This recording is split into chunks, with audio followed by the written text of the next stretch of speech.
I'm Yashika, and today I'm going to be talking about some really interesting book recs. I never see these being recommended on Instagram or TikTok, so I'm going to go ahead and just tell you guys about them because these books seriously need a lot of recognition. And like, especially if you're a young artist and you're confused and you're feeling really demotivated to pursue your art. First book I'm going to talk about today is Create Dangerously by Albert Camus. Fun fact, I haven't actually read Camus until this one because like I do have The Stranger, which I think is one of his most popular works. I'm not sure, I haven't really researched much about Camus, but this actually isn't his work. Like it isn't his novel or anything. This is actually a speech that he gave, and in this book there are 3 speeches. So the basic point of Camus in the speech was like, with so much of ideologies coming up in the world, like philosophy, science, technology, AI, like is art even possible? Like the freedom of creation through art, and people who are really passionate about it, can they really treat it as something that is valuable? Can they themselves have faith in their art with so much ideologies and so much expectations and so much confusion and war and violence going on in the world? Can art really be seen as something that is valuable to the people? Another really good point that Camus discusses is that how art these days has really changed its perception, and like the world is really seeing art as just films or horror stories, detective stories, or like sci-fi fantasy sort of movies and stuff, and like it's just seen as a form of escapism and entertainment, because our realities are so hard, and the governments of countries are fighting, and like the taxes are too much and wages are too less and jobs are becoming too less, especially because of AI.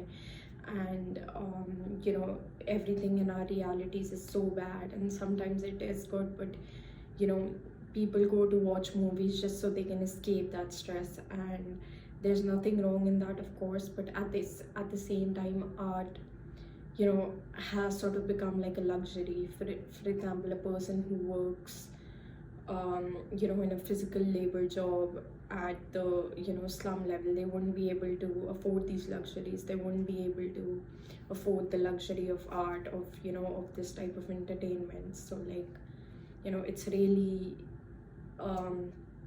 that Camus raises the question that has art become like a deceptive luxury these days? And Camus talks a little bit about what the duty of an artist in the modern world is, and how their work should progress, and it shouldn't just be romantic and like a form of escapism that really helps people just escape for a while. It should be confrontational, and it should be harsh, it should be brutal, but it should also in the end show them a path to a better future, to a future where everything is healed, and it should at least show them that vision so that they can make changes, or that they themselves are willing to make an impact that can make the world into that vision. And that's what Camus says, and I would really want you to read this book if you're an artist. And like there's some stuff in here that I just can't explain as well as he has, and you'll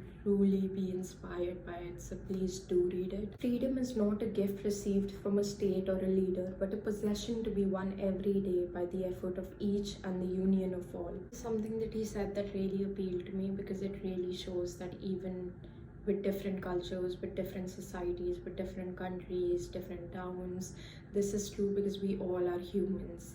The sea, the rains, necessity, desire, the struggle against death, these are the things that unite us all. We resemble one another in what we see together, in what we suffer together. Dreams change from individual to individual, but the reality of the world is common to us all. Striving toward realism is therefore legitimate, for it is basically related to the artistic adventure. The work of genius has ever been based on hatred and contempt. This is why the artist, at the end of his slow advance, absolves instead of condemning.